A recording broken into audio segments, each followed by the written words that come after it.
Buenos días, Buenos Joca. días, Johnny. Es un gusto de verdad poder conocerte. Qué bueno que por fin estés acá en Guatemala. Bienvenida desde Panamá.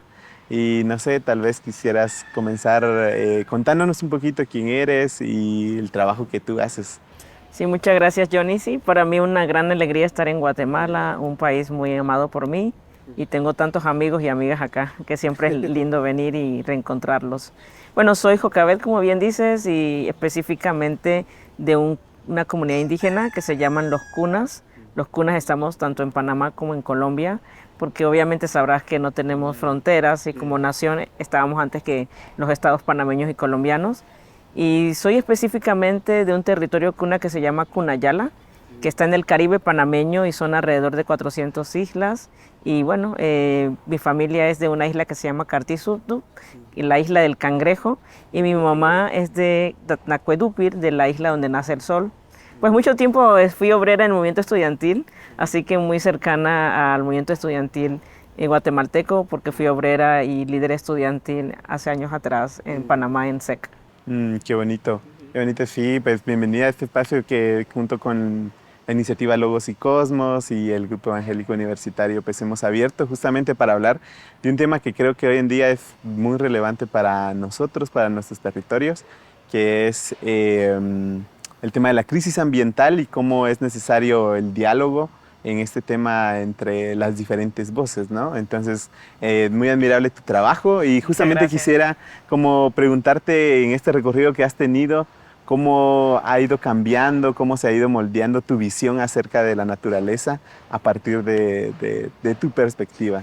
Sí, muchas gracias. Es una pregunta pertinente para toda la humanidad.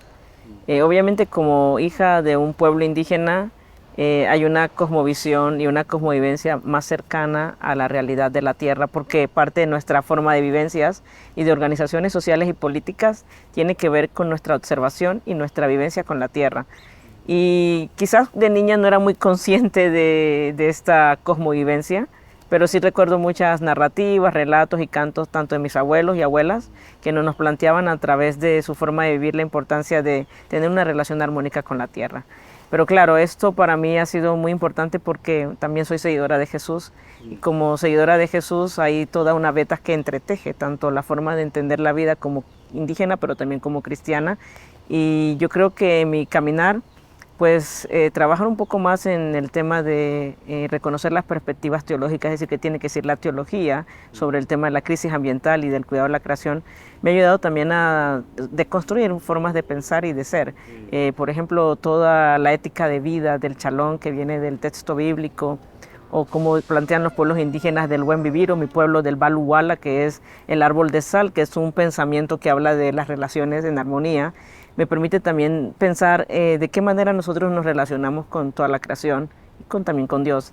En este caso, ¿qué prácticas que tenemos específicamente de consumismo? Pues, por ejemplo, hay que reconocer qué prácticas del sistema capitalista están permeando nuestras formas de pensar como cristianos o las maneras también de las relaciones.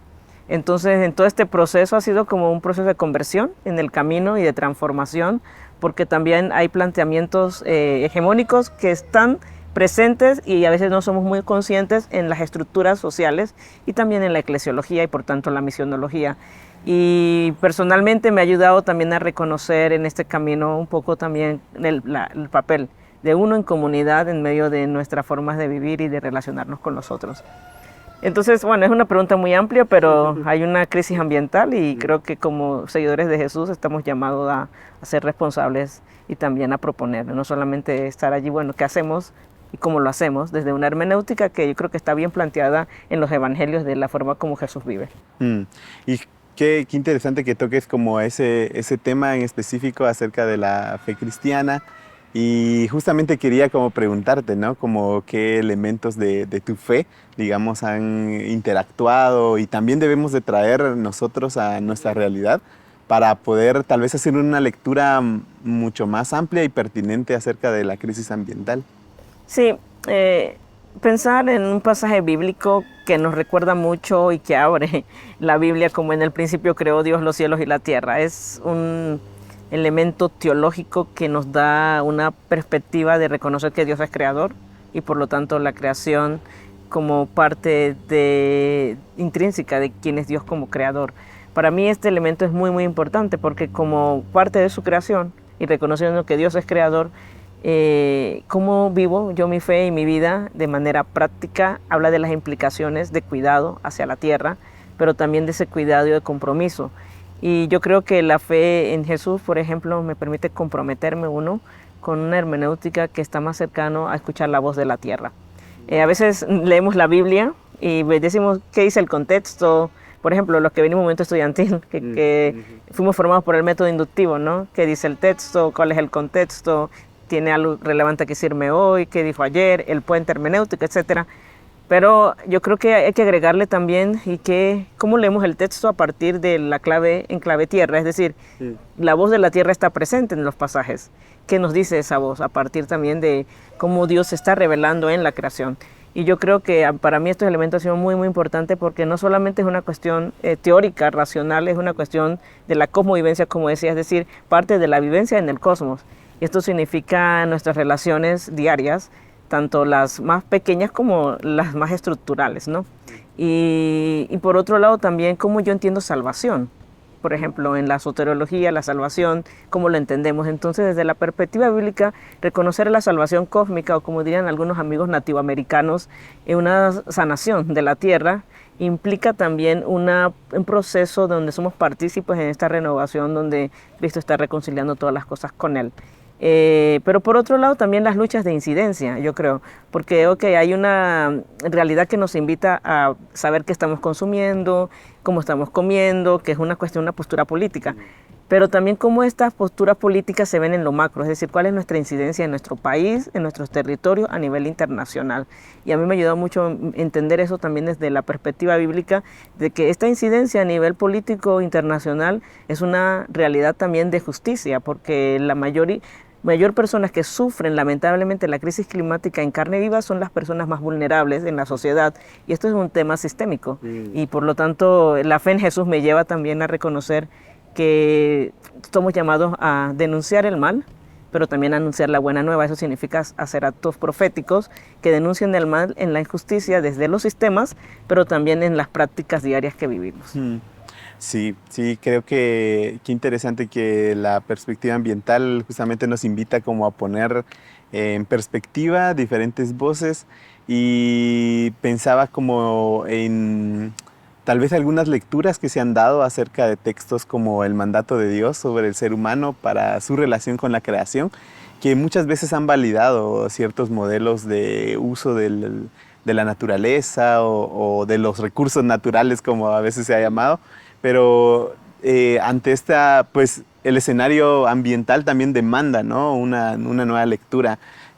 ¿Cómo podríamos reentender este mandato de Dios al ser humano sobre la creación desde una nueva perspectiva? Sí, justamente por la historia de la iglesia y también de cómo hacemos teología, lamentablemente hay una lectura a veces colonialista sobre el texto de el mandamiento o el mandato de Dios de someter la tierra, por ejemplo. Pues la gente siempre está pensando algunas perspectivas teológicas que no son, que son más colonialistas, piensan en el dominio terrae, por ejemplo, el dominio hacia la tierra, como un concepto de que nosotros somos los dueños, o aunque decimos en palabras un poco más amigables, administradores, pero administradores que dominan.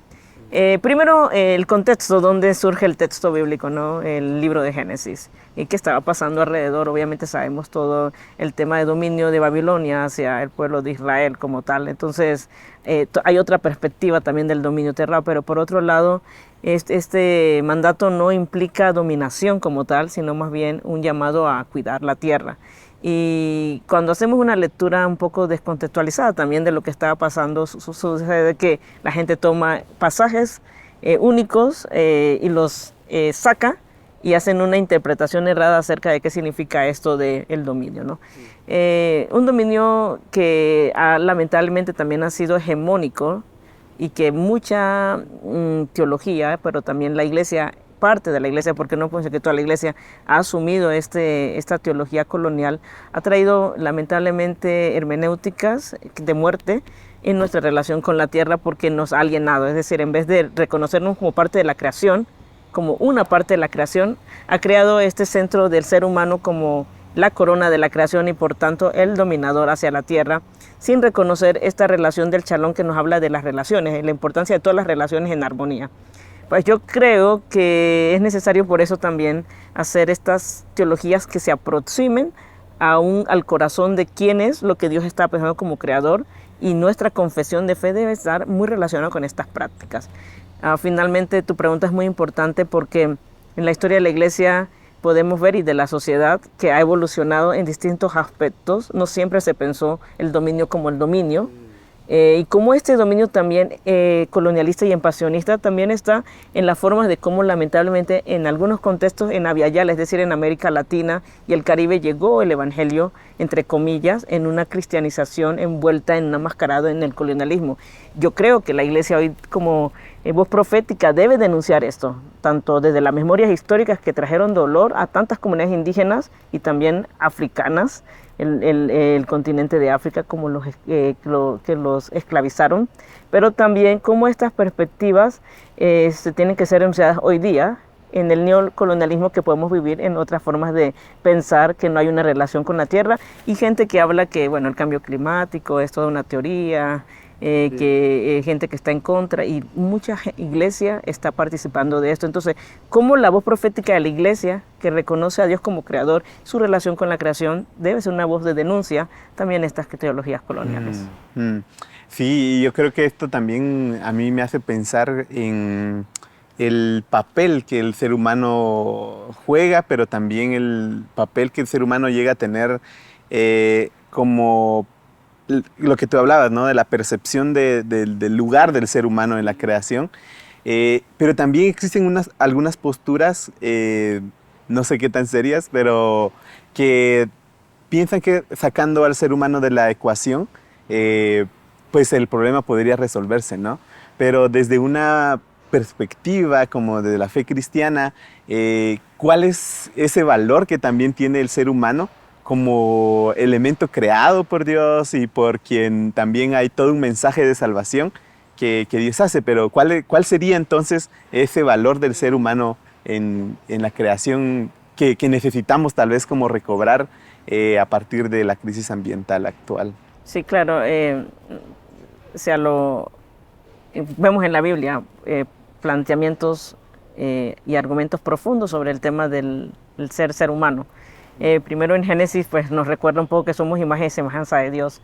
Esto tiene un profundo poder teológico porque nos habla de qué piensa Dios de la humanidad, pero también cuál es el carácter de Dios en relación con el ser humano y cuál es nuestro carácter intrínseco, porque Dios nos dio vida, en este caso el Ruach dio aliento de vida, ¿no?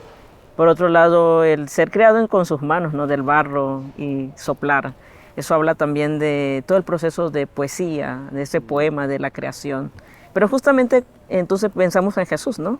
Y Jesús recuerda el carácter del ser humano cuando Él mismo se encarna para mostrarnos cómo es ser un ser humano que vive desde la humanidad, lo que significa lo contrario a la deshumanización, ¿no?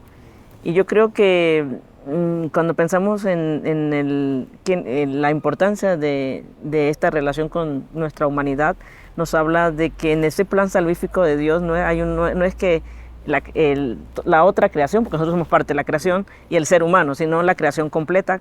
De hecho, Pablo habla un poco acerca del sometimiento de la creación, pero también la liberación de la creación por causa de lo que hace Jesús, ¿no? Entonces yo creo que cuando pensamos un poco en esta armonía, es más que nada no tanto una exclusión, o como decías tú, quitar de la ecuación al ser humano, sino más bien cómo como seres humanos estamos integrados en ese proceso de reconciliación y cómo también actuamos a favor de la misión que Dios está haciendo en el mundo, o en palabras más desde las perspectivas indígenas y desde las teologías indígenas cristianas, desde el sueño de Dios, ¿no? Yo creo que es una pregunta importante porque también hay gente que dice, bueno, entonces si nosotros los seres humanos dañamos la tierra, entonces pues eliminamos al ser humano. Es una postura que realmente es de muerte. ¿Por qué? Porque no es una cuestión, estamos hablando de la reconciliación de toda la creación, incluyendo al ser humano, y no es una postura de, bueno, ahora no viven los perros o los gatos, sino que viven los seres humanos y lo contrario, ¿no? Por otro lado, preguntabas sobre cómo podemos sustentar eso en la Biblia, pues el chalón de Dios cuando Dios crea al hombre y a toda su creación, incluyendo al ser humano, hombre y mujer, también hablaba de que Dios vio que esto era bueno, y era bueno en gran manera, no había una equivocación de parte de Dios al crear al ser humano. El problema ha sido nuestra alienación en nuestras posturas de relaciones, de cómo nos hemos separado. Lamentablemente esto ha traído varias caos en la sociedad y en el mundo. Pero yo creo, sí, que más que nada es un llamado a la reconciliación del ser humano con Dios y la creación entera. Interesante. Y es interesante que tu mensaje esté cargado como de una relectura también sobre la situación, pero muchas veces los escenarios ante esta crisis ambiental pueden ser un poco caóticos, Sí, ¿no? sí, sí. Y desesperanzadores. Sí. Pero desde la perspectiva de tu fe cristiana, ¿cómo percibes que es el escenario futuro, ¿no? ¿Qué ves para el futuro en torno a este tema? Porque creo que hay múltiples posturas acerca Sí, de lo que pudiera sí. pasar. Obviamente todos los científicos están hablando sobre que ya las soluciones, si ya nos pasamos el momento de la esperanza, etcétera, ¿no? Bueno, yo creo que es muy importante reconocer o sea, yo creo que sí, hay que hablar de esperanza, pero también hay que reconocer el lamento, ¿no? Cómo la tierra se ha lamentado en su propio cuerpo y cómo también la gente vulnerable nos hemos lamentado por esta situación. Pero en este ciclo de cómo vemos también el sueño de Dios, yo creo que en este ciclo podemos reconocer que si hubo un momento donde Dios vio que era bueno todo en gran manera, no es una cuestión solamente del pasado, estamos caminando a eso otra vez. Lo que pasa es que nuestra teología también se nos enseña mucho sobre lo lineal, o sea, empieza la historia y termina. Pero si lo podemos desde una perspectiva más cíclica, podemos ver que el comienzo es el comienzo de algo bueno, y por lo tanto puede llegar a ser el pasado, el futuro. Es decir, obviamente el pasado no será lo mismo que el futuro, pero sí podemos concebir desde una perspectiva cíclica de que lo bueno otra vez puede ser bueno en gran manera. Y la esperanza obviamente para aquellos que creemos en la resurrección, ¿no? Y no solamente de aquellos que mueren físicamente, sino de toda la creación entera, el poder de la resurrección de Jesús, de su Espíritu, tanto con aquellos que trabajamos en comunidades de fe cristiana, pero también en la construcción de su reino, de gente que no es parte de la iglesia, pero que en ese sueño de Dios está contribuyendo en esa restauración, ya sea consciente o inconscientemente, depende de cómo uno lo vea. Pero el tema para mí es que esa resurrección trae esperanza para liberarnos, ¿no? Y por otro lado, hay una fe, obviamente, en nuestra espiritualidad cristiana de esperar que en este camino a veces también hay muchas noticias más de muerte que de esperanzas. Y creo que tenemos que llenarnos también de las iniciativas pequeñas, también macros, pero también las pequeñas que se están realizando tanto en la iglesia como fuera de la iglesia y que están construyendo ese reino, es decir, el sueño de Dios. Finalmente, esta resurrección del cuerpo de Cristo no es una resurrección solamente de su cuerpo, sino también de la tierra. Es decir, cuando recordamos el pasaje de la Biblia, cuando Jesús resucita, hay un terremoto, hay un temblor. ¿Qué significa esto en lo simbólico, no? Como la tierra también es parte de esa resurrección. Y yo creo que hay muchos pasajes que hay que releerlos, pero también las historias, los testimonios, las historias de luchadores, defensores de la tierra. Justamente estuve en el foro en Panamá de Derechos Humanos y Asuntos Ambientales y había muchas historias de gente que está haciendo cosas magníficas en el mundo. Obviamente están amenazados de muerte, pero eso también significa que hay esperanza. Y la esperanza en la niñez, yo creo que hay que seguir formando a la niñez de tal manera que tengan una relación más cercana que a lo mejor tuvimos nosotros con la creación. Excelente, y pues muchas gracias, Joca, de verdad, y por compartir con nosotros, por querer estar acá, y qué bueno tenerte hoy en el conversatorio, de verdad. Y bueno, ánimos también. Sí, gracias. Felicidades por tu trabajo y pues esa era la entrevista. Sí, Deberíamos muchas hacer- gracias. No sé si quieres decir algo más. Bueno, quizás animar a los amigos de Logos y Cosmos que están haciendo un lindo trabajo en la región y en el mundo sobre investigación, sobre procesos de estudios en su universidad. Yo creo que es necesario tener más gente que empiece a hacer investigaciones en el área de la teología, de la creación, en el área de la ciencia, de la política, también de la Biblia, y cómo todos estos saberes nos permiten también aportar a la iglesia en unos compromisos prácticos de denuncia, pero también de anuncio de la buena nueva. Y por otro lado, también reconocer que en este gran tejido, donde yo veo a Dios como un gran tejedor, con varios colores, y aquí en Guatemala hay muchos tejidos de tantos colores. ¿Cómo vemos ese gran tejedor tejiendo en Guatemala, no? Estos tejidos, y cómo nosotros somos quizás uno de esos tejidos para ver esta renovación de su esperanza en la tierra. Yo creo que hay que ir con esa esperanza, a pesar de las noticias desesperanzadoras. Creo que este es el mensaje también de nuestra fe, la esperanza en Jesús. Muy bien, muchas gracias.